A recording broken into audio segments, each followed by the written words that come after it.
여러분, 잘 되면 내가 열심히 해서 잘 된 것이고, 또 내 열정, 내 노력으로 잘 된 것이라고 하면서, 안 되면 뭐 부모 잘못 만나서, 부모가 도와주지 못해서, 때로는 세상이 이래서 저래서 이렇게 불평하고 원망하며 살아가는 사람들이 있습니다. 지난주에 말씀드렸듯이 여러분, 우리가 대한민국에 태어나기 위해서 여러분 노력한 사람이 있겠습니까? 대한민국에 태어나기 위해서 나는 대한민국에 태어나고 싶다 이렇게 선택한 사람은 세상에 한 명도 없습니다. 임진왜란 때나 6.25 전쟁통에 태어나지 않으려고 여러분 한 사람도 있겠습니까? 전쟁과 굶주림이 없는 시대에 태어났다고 하는 것, 내가 선택해서 좋은 시절에 태어난 것도 노력해서 태어난 것도 아닙니다. 내가 뭐 부모를 또한 선택할 수도 없고, 내가 어느 집안에 태어났으면 좋겠다 이렇게 할 수도 없는 노릇입니다. 그러고 보면 여러분, 지금 이 시대에 우리가 이렇게 살아간다고 하는 것 자체가 여러분 감사인 줄로 믿습니다. 무엇보다 여러분, 그래서 우리가 감사하며 살아야 하고, 내가 이렇게 사는 게 주님 은혜구나, 여러분 이런 것들을 충분히 우리가 느끼고 또 감사할 수 있기를 바랍니다. 지난주 부산을 며칠 숙소와 교회를 왔다 갔다 하면서, 야, 부산 정말 운전하면서 다니기 정말 힘들다. 제가 그래도 굉장히 길을 잘 아는 사람인데, 길거리가 길이요 사거리도 아니고 기본이 5거리 6거리입니다. 그러니까 내비를 따라가도 다르고, 내비에 뭐 분홍색 차선을 따라가십시오 그래서 따라왔는데 분홍색 차선이 사라지고 이쪽으로 가야 되나 저쪽으로, 그래서 돌다 보니까 아까 그 길인데, 그리고 또 돌았어요. 근데 또 그 길이에요. 그래서 세 번째 만에 이 길이 아니고, 눈에 보이는 내비하고는 다르게 안쪽이 또 길이 있더라고요. 그래서 내포 이 예산을 보니까 길이 얼마나 뻥 뚫려 있고 쭉 뻗어 있는지, 야, 단순한 길이 얼마나 좋은 건지, 야, 이런 곳에 사는 것도 참 감사구나, 그런 생각을 해보았습니다. 아마 부산에서 사셨으면 머리 꽤나 아프셨을 겁니다. 청년들과 아침부터 저녁까지 집회 참석도 이제 점점 한 해 한 해 다르더라고요. 찬양하며 자꾸 일어서라고 하는데 앉으란 소리를 안 해요. 1시간 동안 계속 서서 찬양을 하는데 한 40분 지나면 이제 앉고 싶다. 근데 앉으란 소리를 안 합니다. 서서 찬양하는 것도 이제 힘들더라고요. 참 힘들어서도 도전받고 은혜 받은 것이 많아서 홀로 3일을 참 왔다 갔다 하면서 그래도 버텼습니다. 많은 분들이 그래요. 이거 어떻게 청년들하고 참석하는 게 어려운데 어떻게 그렇게 다 참석하냐고. 참 또 은혜가 있으니까 또 밤에 숙소 가서 그냥 기절해서 자고 또 아침에 일어나서 또 가고 그랬던 것을 볼 수 있습니다. 내년에 다시 코스타가 열릴지 안 열릴지는 모르겠는데 또 갈 수 있을까, 이제 이 체력으로, 그런 생각을 해보게 됩니다. 그런데요, 한 가지 생각이 드는 게 분명히 있었습니다. 대가 지불 없이는 역시 은혜도 없다라는 것입니다.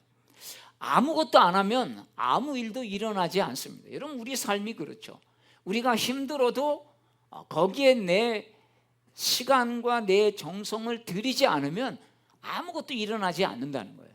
거기에 그게 들어가야 거기에 하나님의 개입하심이 있고 하나님의 역사가 있다는 것 아니겠습니까? 사랑하는 여러분, 신앙생활은요, 분명한 대가를 지불해야 시간도 드리고, 여러분 물질도 드리고, 또 내 의지도 드리고, 아침에 일어나면 야, 이 더운데 참 가기 싫어, 이런 마음이 들어도 여러분 가보면 주님께서 내 마음을 만져주시고 또 우리 삶 가운데 또 살아갈 힘도 주시는 것입니다. 매번 우리가 기도할 때마다 은혜 받고 찬양할 때마다 하나님 우리의 마음을 치유해 주시고 만져주시고 말씀을 들을 때마다 가야 될 길이 보여진다면 여러분 얼마나 좋겠습니까? 근데 그러지 않아도 그런 것들이 스며들어 있어서 어느 순간 마치 눈 한 송이가 나뭇가지를 꺾어 버리듯이 여러분 우리 안에 그런 은혜가 쏟아 부어지는 것을 위해서 우리가 그런 시간들을 차근차근 드려야 하는 것 아니겠습니까? 이 시간 여러분 당장 오늘 뭔가 일어나지 않아도 이런 시간들이 쌓여야 주님 앞에 우리가 정말 우리 인생에 중요할 때 우리를 붙잡아 주시는 하나님의 손길을 경험할 수 있다는 것입니다. 초대교회 때 유대인 그리스도인들은 자신의 삶의 배경이 된 율법으로 인해서 전도되어 온 이방인들에게 자꾸 할례를 강요하는 일들이 있었죠. 여러분 이게 지난주 말씀입니다. 자, 그래서 초대교회 공동체는 급하게 이런 일들이 자꾸 지역교회에서 일어나니까 이제 이런 것들을 가지고 의논하기 시작했습니다. 그래서 예루살렘 회의를 통해 최종 결론을 내렸는데 그 결론이 뭐였습니까? 이방인 중에서 하나님께로 돌아오는 자들을 괴롭게 하지 말라. 다만 우상의 더러운 것과 음행과 목매어 죽인 것과 피, 이 네 가지만 피하게 하라. 이렇게 결정사항을 통보하게 됩니다. 물론 이것도 구원의 조건이 아니라 어떻게 보면 유대 그리스도인들이 가장 혐오하는 것들을 이방인 그리스도인들이 피함으로써 신앙의 동질감을 느끼고 어떻게 보면 문화적인 동질감을 느끼는 거죠. 여러분 우리나라도 이제 국제화되면서 아니 우리가 애완견을 잡아먹는 것도 아니고 개고기 먹는 게 뭐가 그렇게 문제가 되냐. 그동안 그렇게 항변해 왔지만 이제 세계와 어떤 문화적인 보조를 맞추기 위해서 개고기 금지, 여러분 이것이 2026년에 이제는 아예 법적으로 금지가 된다고 하지 않습니까? 그러면서 이제 하나씩 그런 것들을 정리해 가게 되는 거죠. 그래서 요새 그거 대신 이제 염소를 키우는 그런 농장들이 많아지고 있다는 겁니다. 약간 맛이 비슷하다고 합니다. 저도 한번 먹어봤지만 비슷한지는 잘 모르겠는데, 여러분 우리는 식용으로 키웠던 개를 먹는 게 무슨 문제냐 이러지만 여러분 세계의 문화적인 그런 꺼리낌이 되지 않도록 국제화되면서 여러분 그런 것들을 보조를 맞춰가는, 그래서 한국 사람 하면 자꾸 이렇게 막 인종 혐오하고 그리고 이 개 먹는 사람들 이렇게 하다 보니까 우리에게는 전혀 문제가 안 되지만 그걸 맞춰주는 것과 이런 문화적인 부분들이 같다라고 볼 수가 있습니다. 유대인과 이방인이 살아온 환경과 배경이 다르기 때문에 주님 안에서 어떻게든지 서로 조화를 이루면서 살 수 있는 것은 어느 정도 문화적인 어떤 눈높이가 맞아야 한 교회에서 한 지역의 교회에서 생활하면서 서로 거부감이 없게 되어지기 때문입니다. 그래서 교회 덕을 세우기 위해서 이 네 가지를 결정해서 통보를 하게 됩니다. 여러분 오늘도 우리가 다른 사람들을 때로는 진리가 아닌데도 불구하고 비본질적인 요소, 비진리적인 요소로 다른 사람에게 강요하기도 합니다. 주님을 만난 은혜가 없는데 때로는 종교적인 멍에만 씌워서 자꾸 종교적 의무만 강요하는 사람들도 있습니다. 야, 예수 믿으려면 이렇게 해야 돼, 예수 믿으려면 저렇게 해야 돼. 은혜가 없는데 그러니까 그게 사실은 쉽지 않은 것 아니겠습니까? 은혜 받으면 그게 쉬워지죠. 스스로 결단하죠. 내가 이렇게 하면 안 되겠구나. 진짜 예수 믿으려면 술 먹으면 안 되겠구나. 왜? 이것이 얼마나 죄라는 것이라기보다 내 삶을 잘못된 방향으로 자꾸 끌고 가고 타락하게 만드는 길로 가기 때문입니다. 예수 믿고 구원받는 것은 성령의 은혜입니다. 그래서 신앙의 초기부터 구원의 조건에 자꾸 이런 조건 저런 조건을 붙이다 보면 자기 일한 것, 자기 헌신한 것, 결국 이런 것들이 뭐가 되냐면 자기 의가 된다는 거예요. 여러분 예배만 왔다 갔다 하는 사람이 어떤 교회에 문제가 생겼을 때 큰 소리 치면서 자기 주장하지 않습니다. 열심히 수고하고 애쓴 사람 중에 자기 의가 있는 사람들이 그런 부분에서 이런 교회를 때로는 더 시끄럽게 하기도 하는 것이죠. 이번 청년 집회에 함께 말씀을 듣다가 제 마음에 탁 새겨진 두 줄의 말씀이 있습니다. 신앙 없으면 배교하지만 사명을 잃어버리면 타락한다라는 말이었습니다. 여러분 사람들이 신앙이 없으면 교회 다니다가 하나님을 버리고 이젠 예배도 안 드리죠. 예배자로 서지 않고 그냥 세상으로 돌아갑니다. 그러나 여러분 교회 안에 있으면 여러분 괜찮을까요? 여러분 교회 안에 있어도 사명을 잃어버리면 타락한다는 것입니다. 물론 타락하는 방법이 좀 다르죠. 어떻게 타락합니까? 교회 다니는데 교회를 다녀도 사명을 잃어버리면 세상 가치를 교회 안에서 그대로 실현한다는 거죠. 교회 다녀도 교회 안에서 자기 지위로 내가 세상에서는 그래도 지위가 있는데, 내가 이런 사람인데, 내가 그래도 교회에서 얼마나 헌신을 많이 했는데, 이런 것으로 인정받으려고 하고 또 주장하려고 하고 또 돈으로 자랑하며 대접받으려고 한다는 것입니다. 여러분 지난주에 말씀드렸죠. 하나님이 주신 것이 축복이 사명인지 모르는 사람은 있는 것으로 인해서 그냥 자기를 높이고 자기를 자랑하는 것으로 사용하면서 하나님이 아니라 자기 영광을 위해서 살게 된다고요. 그런데 신앙은 어떻습니까? 사명을 감당하는 도구가 되는 것입니다. 왜? 주님의 사랑이 너무 크기 때문이죠. 예수님이 나를 위해 죽으신 은혜가 크다 보니까 내가 하나님을 위해서 어떻게 하는 헌신도 그게 별거 아닌 겁니다. 왜?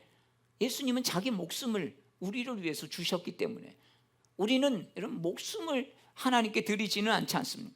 내가 좀 시간을 드리고 물질을 드리고 내 육신을 드리고 이 더운 날 주방에서 그렇게 땀을 흘리면서 식사 대접을 하고 그렇게 하지만 여러분 그렇게 한 헌신이 크다고 자랑하거나 내세우지 못한다는 거예요. 왜? 주님께 받은 은혜가 너무 크기 때문에. 교회 머리 대신 예수님이 사랑한 교회를 위해서, 주님을 위해서 그래서 헌신해도 자랑하지 못하는 것입니다.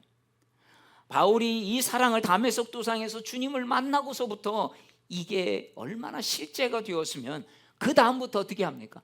그에게 불타는 그 가슴을 그는 복음을 전하는 곳에 나처럼 이렇게 알다가 죽을 사람이 너무 불쌍한 겁니다. 그러니까 그는 그냥 내가 있는 곳에서 편하게 있지 않고 그 어려운 곳을 배 타고 찾아다니면서 걸어서 산맥을 넘으면서 그곳에서 복음을 전하고 또 고난을 받아서 돌에 맞아 죽을 뻔해도 결코 그 의지가 꺾이지 않을 수 있었던 것은 주님께서 나를 위해서 한 일이 얼마나 크다는 사실을 분명하게 깨달았기 때문입니다. 여러분 바울의 사랑이 어떻게 하나님을 향한 헌신으로 나타나는지 사도행전은 오늘 우리에게 보여주고 있습니다. 사도행전 15장은 예루살렘 회의장이라고 말씀을 드렸습니다. 1차 전도 여행 13장부터 바로 2차 전도 여행 16장이 이제 시작되는데 이 사이에 예루살렘 회의가 있다는 것은 복음 전도를 통해서 이방인들이 얼마나 많이 주님께로 돌아왔는데 이 이방인 전도에 대한 분명한 규율이 정해지지 않았던 것입니다.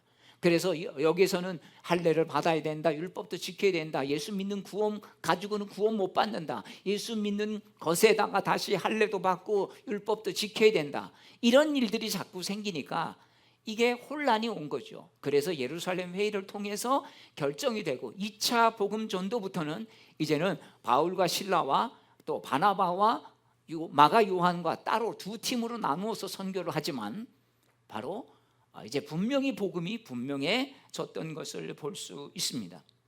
이미 예수 그리스도 안에서 구원받아 하나님의 자녀가 된 이방인 그리스도인에게 구원을 위한 필수적인 전제 조건으로 할례를 요구하는 것은 이방인들을 괴롭게 하는 범죄 행위와 같다라고 하는 것을 분명히 결정했기 때문입니다.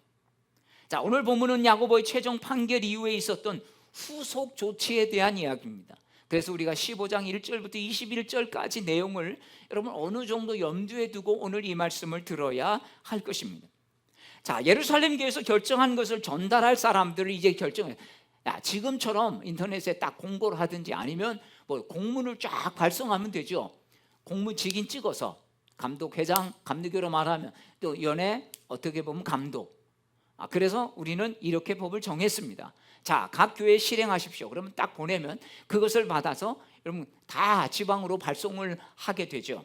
그러면 지방에서 또 다시 그걸 가지고 자, 이렇게 결정했으니까 무조건 이제 교회에서는 이 교리를 적용하시면 됩니다 라고 하는 겁니다. 근데 그때는 그런 상황이 아니었어요. 결정돼도 어떻게 전달할 방법은 인편밖에 없었다는 겁니다. 여러분, 우리가 옛날에 중세 영화 보면 사람을 통해서 보내는데요, 이렇게 뚫뚫 말죠. 자, 뚫뚫 말아가지고 여기에 뭐가 찍힙니까? 여기 이제 고무도장이 찍히죠. 그래서 인장을 딱 찍으면 어떻습니까? 이거는 인봉, 즉 열어보지 못하게 되어 있어요. 이것을 받아보는 사람만. 왜? 열어보면 어떻게 됩니까? 표시가 나죠. 열어보면 표시가. 자, 우리가 보통 뭐 차압딱지 붙일 때 이렇게 붙이잖아요. 그러니까 그거를 뜯으면 어떻게 해요? 그게 찢어져 버려서 이게 벌써 손댄 게 이미 알게 되니까 그게 이제 문제가 되는 것 아니겠습니까? 자, 그렇게 해서 이제 결정을 하는데 4명을 보냅니다. 바울과 바나바, 그리고 유다와 실라라고 하는 이 두 팀 사람들을 보내서 하게 됩니다. 그런데 여러분, 여기서 감동적인 이야기를 우리가 볼 수 있습니다. 자, 22절 말씀을 우리 함께 읽도록 하겠습니다. 시작. 이에 사도와 장로와 온 교회가 그 중에서 사람을 택하여 바나바와 바울 안디옥으로 보내기를 결정하니 곧 형제 중에 인도자인 바사바라 하는 유다와 실라더라. 자, 여기 보면 뭐라고 되어 있습니까? 이에 사도와 장로와 온 교회가 이렇게 되어 있습니다. 자, 조금 전까지 이 사람 중에서는 공회에서 이방인 그리스도인들에게 할례를 받아야 한다 이렇게 말했던 사람도 있었을 것입니다. 분명 이방인들은 할례 받아야 된다, 우리처럼 예수 믿는 것 갖고 안 된다. 자, 그런데 이방인들에게 멍에를 매게 하지 말라는 결론이 정해지자 어떻게 됩니까? 자기 주장을 철회한 것입니다. 여러분, 이게 동의하기가 쉬울까요? 아니, 우리가 2000년 동안 아브라함이 할례를 받으면서 이게 계속 내려온 것인데, 이게 우리 전통으로 내려온 것인데, 이게 신앙과 연결되어야 의무성이 있어야 하지 이제 받아도 되고 안 해도 돼. 여러분, 만약에 이런다면 여러분, 누가 받겠느냐는 거죠. 사람들은 편한 걸 좋아하기 때문에. 자, 그런데요, 이렇게 결정이 되자 아무 얘기가 없었다는 겁니다. 사람들 안에는요, 여러분, 자아가 있어요. 내가 내 고집이 있다는 거예요. 여러분, 이게 쉽지 않아요. 내려놓기가 쉽지 않다는 겁니다. 정말 십자가에 나는 죽고 예수로 사는 사람 아니면 여러분, 이 자아 하나 내려놓지 못해서 여러분, 얼마나 분란이 일어납니까? 난 절대 용납 못해. 여러분, 예수 믿으면서도 그러잖아요. 난 저 사람 죽어도 내 눈에 흙이 들어가지고 용납 못해. 이렇게 난 죽어도 용납 못한다는 거예요. 여러분, 그런 마음의 앙금을 가지고 살아가는 사람이 얼마나 여러분 불쌍한 사람이겠습니까? 난 죽어도 용서 못해. 결국은 용서는 자신을 위해서 하는 건데 그 사람하고는 아무 상관이 없어요. 내 자신이 그런 꺼리낌을 가지고 그런 분함을 가지고 살아간다면 여러분, 그 인생에 즐거움이 뭐가 있고 뭐가 유익한 것이 있겠습니까? 그런데 자신의 주장을 철회했다라고 하는 것입니다. 할례를 받지 않는 이방인들에게 하나님의 구원의 은총이 어떻게 베풀어 주시는지 베드로와 또한 바울의 간증을 들으면서 자신의 생각이 내가 좀 잘못했구나 라고 하는 것을 깨달았기 때문입니다. 또 깨달았다고 금방 동의가 됩니까? 그래, 내 말은 맞는데 내 마음이 아직 동의가 안 가. 여러분, 이런 사람들이 분명히 있을 거예요. 그래, 맞기는 맞는데 근데 마음이 뭔가 불편해요. 여러분, 우리가 뭔가를 결정하면 그런 때가 있지 않습니까? 그래, 뭐라고 할 수는 없지만 그래도 내 마음은 영 불편해. 그래서 따르기가 힘들어. 그러니까 니네들이나 해. 나는 그냥 반대만 안 할게. 여러분, 이런 사람들이 있을 법한데 여기는 보면 다 여러분 이것에 따랐다라고 말합니다. 여러분, 우리도 틀릴 수 있습니다. 우리의 생각이 서로 다를 수 있습니다. 자기 경험으로 인해서 여러분 다른 것들을 주장할 수 있습니다. 그러나 정말 중요한 것은 여러분, 교회가 리더가 결정하니까 그 결정한 것이 내 생각과 달라도 그것을 받아들일 수 있는 여러분 그런 마음이었다는 것입니다. 여러분, 이것이 바로 자아를 내려놓은, 바로 자아가 십자가에 죽는 이런 은혜를 경험한 사람만이 가능한 것입니다. 자카르타 있을 때 가끔 이런 분들이 있어서 조금 당황스러웠던 적이 있습니다. 이렇게 저에게 찾아오셔서 이렇게 말합니다. 목사님, 제가 있던 교회에서는요, 한국에서는 그 교회는 이랬었는데 왜요? 지금 여기 교회는 그렇게 하지 않습니까? 제가 그런 이야기를 들으면서 뭐라고 했겠습니까? 여기는 여기 다 교회가 다 달라요. 여긴 다 오셨고, 뭐 20년 전에 오신 분, 30년 전에 오신 분, 10년 전에 오신 분, 5년 전에 오신 분, 1년 전에 오신 분, 바로 오신 분이 있지만 다 신앙생활했던 교회가 다 달라요.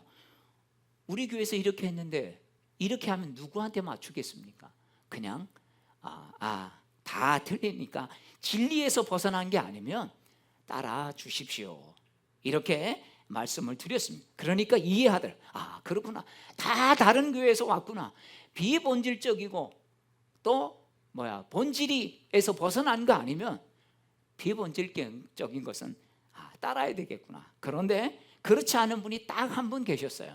그래서 저한테 막 이메일도 계속 보내고, 그러다가 어느 날 그분이 한 67세 이상 되신 분인데, 인천에서 오신 분인데, 그러다가 슬그머니 없어지더라고요. 아마 한국으로 가신 것 같아요. 여러분, 자기 생각과 경험이 진리보다 앞서면 어떤 일이 벌어집니까? 자, 24절 말씀을 우리 같이 읽겠습니다. 시작. 들은즉 우리 가운데서 어떤 사람들이 우리의 지시도 없이 나가서 말로 너희를 괴롭게 하고 마음을 혼란하게 한다 하기로. 자, 몇몇 유대인들이 안디옥 이방인 그리스도인들에게 할례를 받지 않으면 결코 구원을 받을 수 없다 하며 교회 사람들의 마음이 혼란케 되었습니다. 여러분, 여기서 마음이 혼란하게 한다라는 헬라어의 원어의 뜻은 뭐냐면 영혼을 뒤흔들다, 이런 뜻을 가지고 있어요. 그냥 마음이 조금 갈등이 생기는 게 아닌 것이에요. 영혼을 뒤흔들 정도로 막 이게 어떻게 해야 되나, 어쩔 줄 몰라 하는, 갈팡질팡하는 이런 사람들이 생긴 것입니다. 구원받은 사람에게 그러면 너 구원받지 못해, 이렇게 정죄하니까 멘붕이 온 거죠, 요즘 말로 하면. 오늘날도 그런 사람들이 있습니다. 여러분, 구원파 사람들이죠. 여러분, 구원파는 요새 구원파라고 안 하고 뭐 기쁜 소식 선교회 뭐 이런 예산에도 있더라고요. 예산 벚꽃로 길을 쭉 가다 보니까 기쁜 소식 선교회 뭐 이런 교회들이 있어요. 자, 이런 사람들이 어떻게 하냐면 이렇게 말해요. 구원받았습니까? 네. 그러면 언제, 어떻게, 어디서 구원받았는지 이야기해 보라는 거예요. 제가 청년 때 그런 질문을 받은 적이 있습니다. 저는 그때 대답하지 못했어요. 여러분, 우리가 몇 날 며칠에 구원받았는지 분명한 사람이 있을 겁니다. 제 친구 중에 하나가 자기 생일이 2번이래요. 하나는 육신이 태어난 날, 한 번은 영적으로 태어난 날. 그러니까 본 어게인 한 날이죠. 그러면서 그날 자기 뭐 사달래, 생일이라고. 대학교 3학년 때 그런 친구가 있었습니다. 여러분, 그런 사람도 있죠. 분명히 내가 언제 어느 때 그때 주님 만났습니다. 여러분, 이런 사람 훌륭한 사람입니다. 여러분, 사도 바울이 다메섹 도상에서 주님을 분명하게 만났으니까 여러분, 그때 나는 주님 만났고 구원받았어, 분명한 여러분 때가 있죠. 그러나 베드로처럼 언제 주님 만나는지 몰라. 그런데 정말 주는 그리스도 살아계신 하나님의 아들입니다. 야, 내가 정말 대단하다, 주님께서 칭찬해 주시고 너는 반석이다, 이름까지 붙여주셨는데 나중에 보니까 어떻게 해요? 계집종의 말에 예수님 3번 모른다고. 여러분, 그런 일들이 있어요. 언제 어디서 구원받았는지 모를 수 있어요. 지나고 보니까 어떤 거예요? 하나님이 살아계심이 믿어지니까 내가 구원받았구나, 이걸 알게 되는 거예요. 여러분, 돌아보니까 은혜가 있었고 크고 작은 체험들이 있었는데 그때는 몰랐는데, 그게 은혜였고 내가 구원받은, 왜? 나는 하나님 믿고 있으니까, 난 예수님이 나의 주님이심이 믿어지니까 몇 날 며칠인지를 몰라요. 나도 모르게 스며들어왔는데 주님은 아시지만 나는 그때를 모르는 것이죠. 여러분, 이런 경우 있잖아요. 마음에 어떤 사람이 갑자기 확 들어와서 그 사람이 좋아지는 경우도 있지만 나도 모르게 어떤 사람이 내 마음속에 들어와 있었는데 나중에 보니 그게 사랑이었구나. 여러분, 이걸 깨달을 수 있지 않겠습니까? 여러분, 구원파에 속지 마십시오. 몇 날 며칠 몰라도 내가 예수 믿고 구원받았다는 사실, 이것만 분명하면 하나님의 은혜가 언제 내게 떨어졌는지 알 수 없지만 나는 주님 사랑하고 주님도 날 사랑하는 게 믿어지고, 여러분, 이러면 여러분 구원받은 것입니다. 아멘.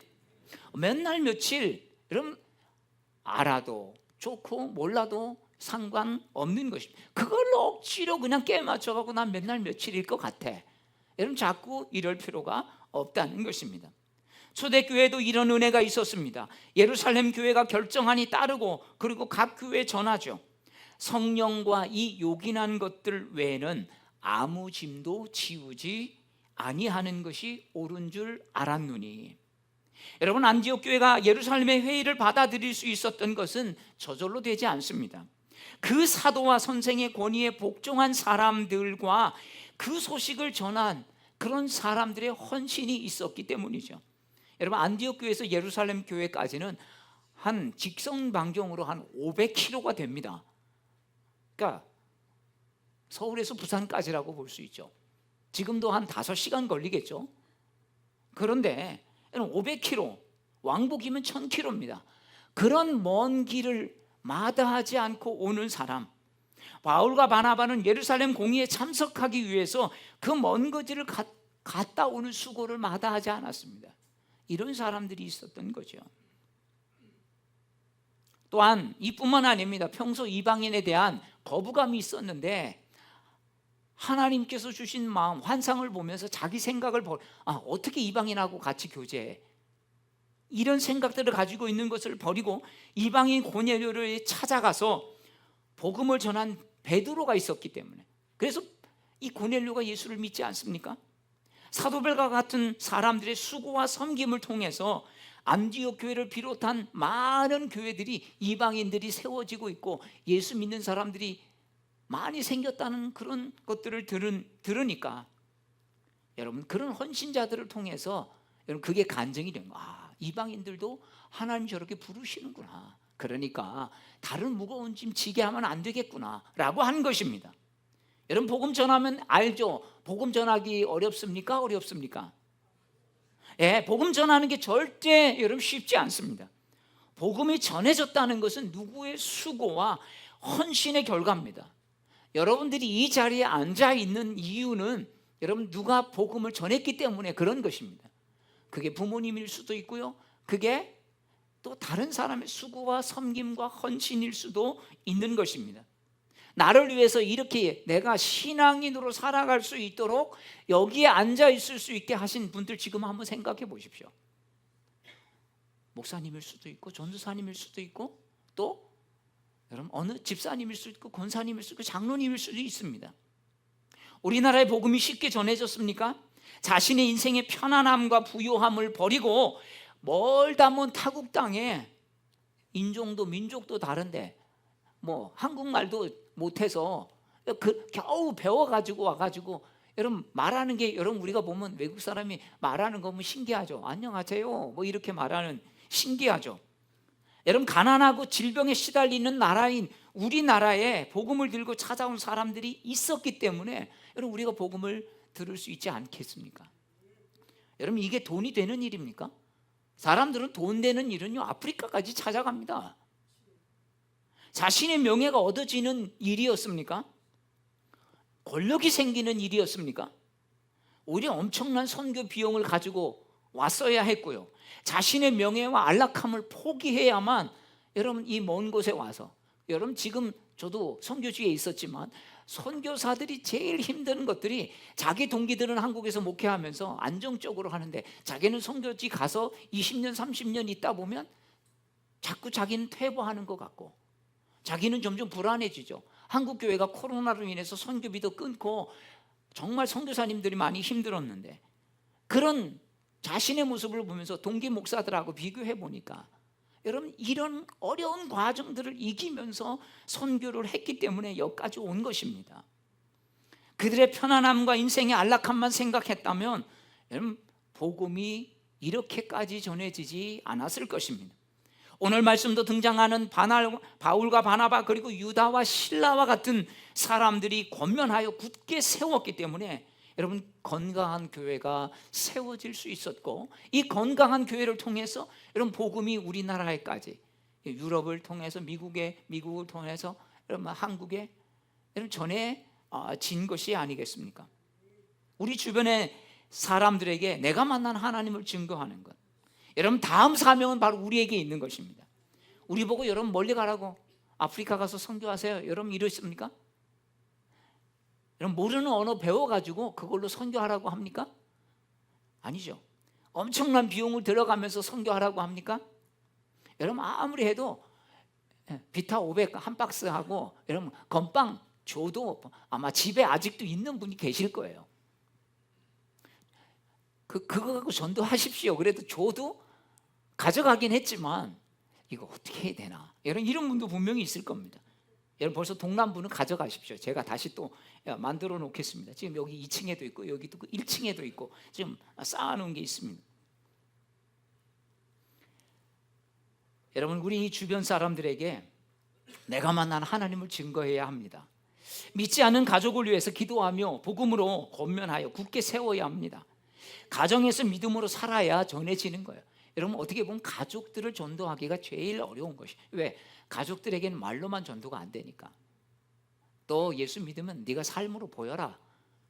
여러분 우리가 자녀들에게 믿음을 가르치는 것도 그렇고, 또 부모가 아니면 아내가 남편에게, 남편이 아내에게 복음을 전하는 것도 여러분 말로 되지 않아요. 너나 똑바로 살아. 속으로 그러죠, 남편이, 아내가. 여러분 예루살렘 공예가 이방인이나 할지라도 그리스도인이 되는데 할례를 받지 않아도 된다는 결정을 내리는 데는 베드로와 바울과 바나바와 실라와 같은 이런 믿음의 수고와 헌신이 있었기 때문입니다. 사랑하는 여러분, 주님 안에서의 수고는 헛되지 않습니다. 믿음으로 서서 능력받고 우리가 살아본 말씀으로 권면해서 우리 가족, 이웃, 직장에서 주님이 주신 은혜로 나누며 살게 되시기를 주의 이름으로 축복합니다. 여러분 우리가 있는 곳이 선교지입니다.